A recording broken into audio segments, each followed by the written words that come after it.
Hi everybody, this is Luke D, and this is Bio 2013, Mechanisms of Thought, and today we're going to be talking about folding. Now, I swear we're getting closer and closer to thought, and we're actually we're still a bit far away, but you're going to actually start seeing some things that make sense today. So, this is our good friend insulin. We've looked at it a lot, and actually the reason we looked at it so much is because it was one of the first things I ever worked on. So, let's go ahead and select that. Okay, so why do things fold? Now, if you take something like heptane, octane, nonane, or dodecane, and you put them in Adam Smith, and they're just carbons and hydrogens, what you'll see is they just kind of flop around, they'll stick together, but they won't really form any shape. And that's not the case with a lot of the things we're going to see today. So, with a lot of the things we're going to see today, there's a really highly organized shape. So, if you look at this guy, you see a piece of DNA in orange, and you see a green molecule tied to it. And basically, that green molecule loops that DNA around. So that piece that's looped cannot be read. Let's look at this guy. This is a receptor, so you can kind of see the outside in gray here. And what this is going to do is it's going to allow things through the middle barrel here. It's a little difficult to see, but this is a really, really important one. This is the delta opioid receptor. So this is the one that's kind of involved in heroin addictions, or maybe involved in heroin addictions. This is a crazy one. This structure is DNA, but it's not a double helix. It's actually a four-membered helix here. You can see the four parts. DNA doesn't actually always form in double helixes. It can form in other forms. And this is actually a very, very long chain of sugars called glycogen. But you can see highly, highly organized shapes. There's lots of them, and if you could just look up proteins or tertiary structures, you'll start to see a whole bunch of them going on. But they look really different. Some of them look like this cartoon deal. Some of them look like this with molecules, and then some of them look like this in the end, where they're just kind of blobs or shapes. So what do each of those mean? Well, let's start with molecules. I can't talk and type at the same time. Actually, let's start with carbon.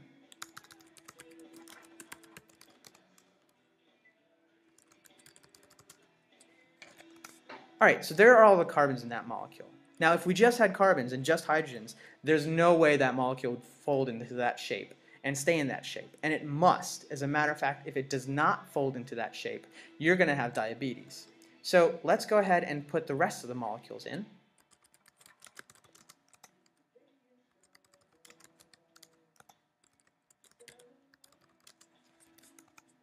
All right, those are the other molecules. Now, for every red you see next to a hydrogen specifically, what you need to know is that the oxygen is going to go ahead and try to steal electrons from that hydrogen. And as a matter of fact, it's going to do a pretty good job of it. So almost any time you see an oxygen in a molecule, you're going to assume that the hydrogen next to it is positive and that the oxygen is negative. And the same goes for nitrogen. Anytime you see a nitrogen connected to a hydrogen or a carbon, the nitrogen is going to be slightly negative, and the molecules or the atoms around it are going to be slightly positive. All right, let's connect them all. Wireframe. I don't know why I'm talking like that. Okay. Now it looks like a bit of a confused mess, but what we can actually do is we can trace from beginning to end a line and follow each of the atoms that form this whole molecule. So let's go ahead and do that.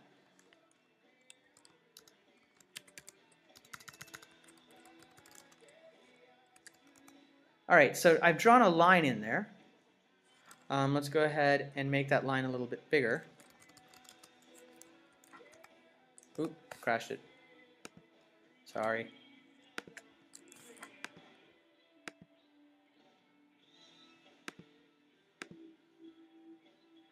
All right.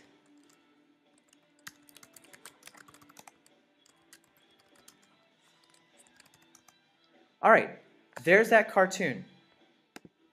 And what that cartoon is doing is giving us a basic idea of the shape of this thing. Now, if we take away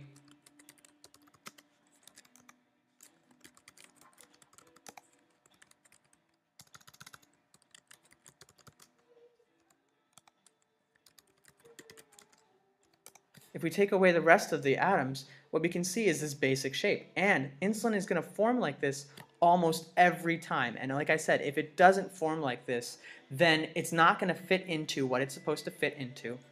And then you're going to have diabetes because your cells aren't going to be able to take up sugar. So one question that I hear a lot from you guys is, why does a molecule do what it's doing? Or sometimes I hear, a molecule folds so that it can do something. That is never true. You have to think of it like this.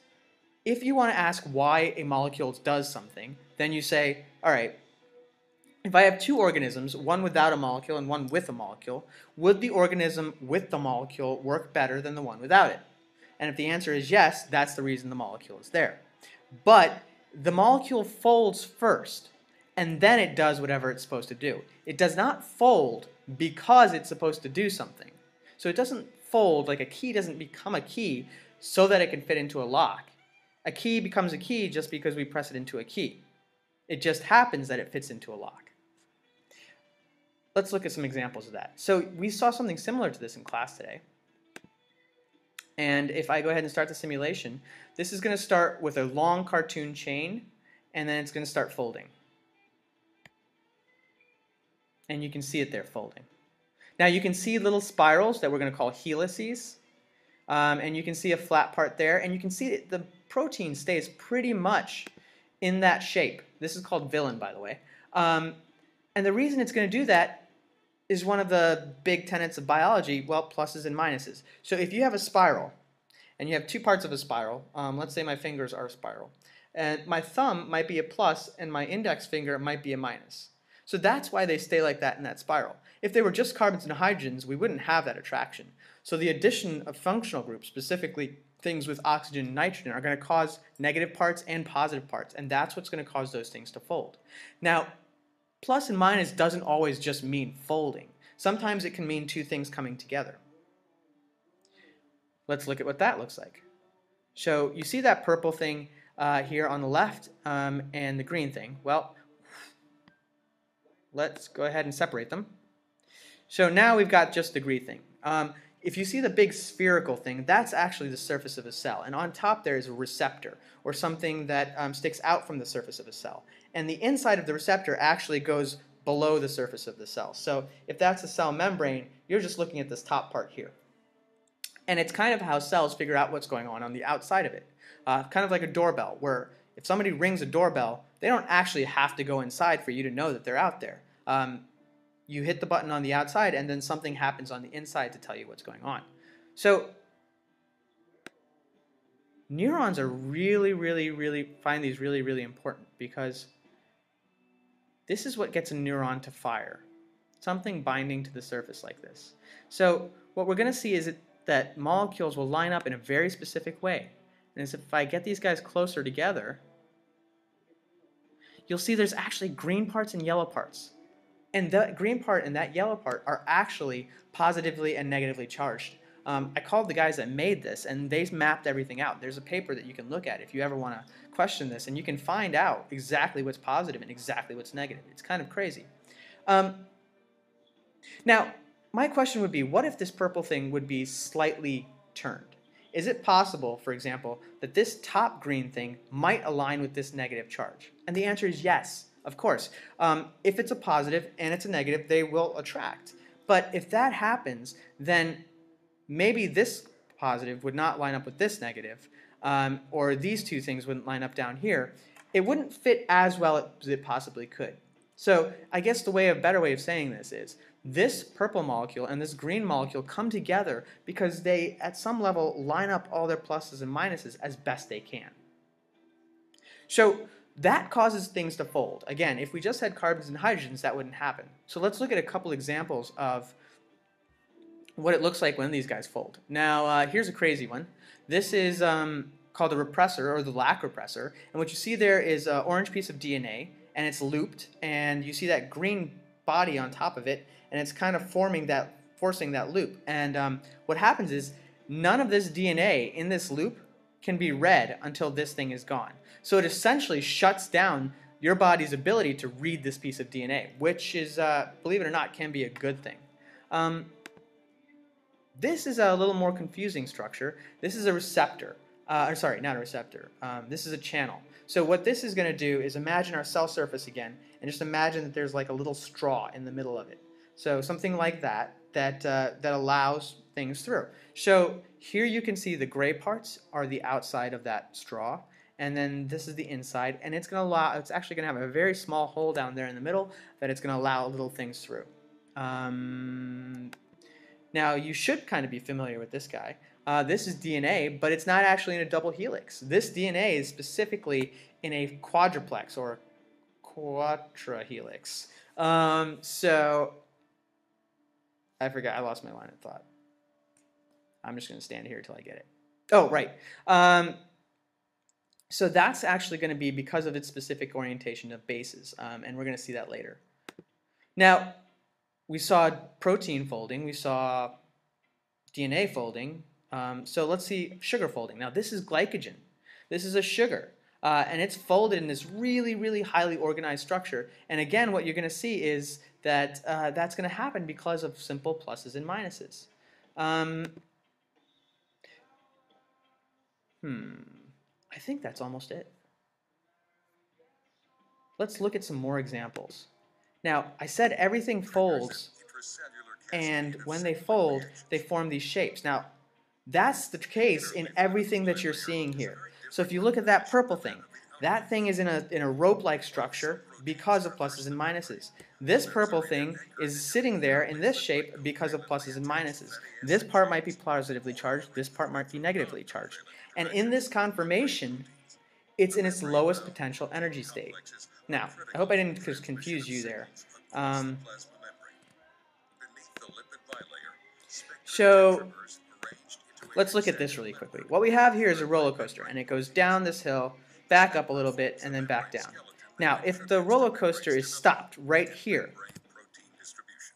then it's in its lowest potential energy state. And so what that kind of means is that you have to supply the least amount of energy to get it to stay there. Or another way of saying that is, if I shook this whole thing, where would this guy end up each time?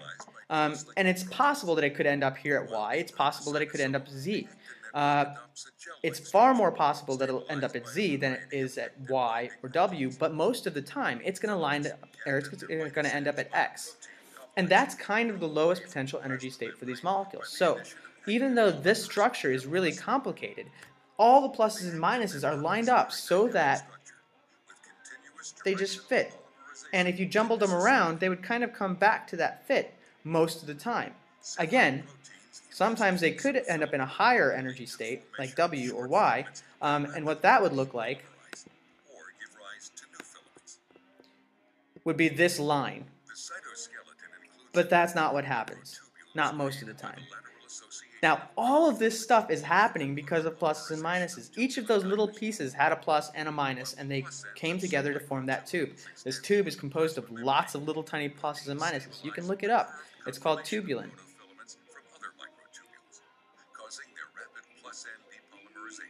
But what I need you to understand here is a couple things. Molecules in the body, specifically the ones that we're talking about, form structures. They fold into certain ways, and they usually stay in those positions, unless they're moving. For example, this guy. If this guy is moving, one of two things are happening.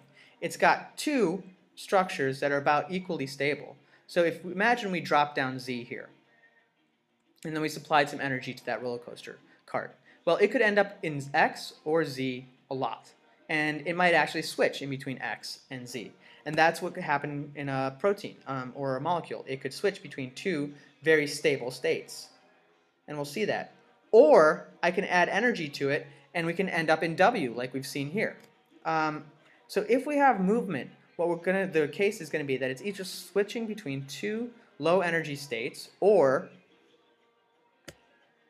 that thing's being given a lot of energy. In this case, it's actually being given a lot of energy. But I always love this video. This is the coolest part of it. You just look so happy carrying the vesicle. And of course, this is what happens in your neurons, and we're going to explain that later. But that's basically it.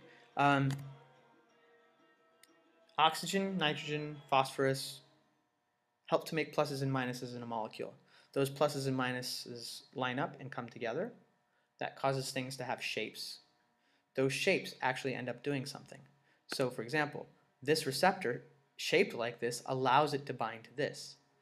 Does it form this shape so that it can bind to that? No. But does a cell that has a molecule like this benefit? Probably.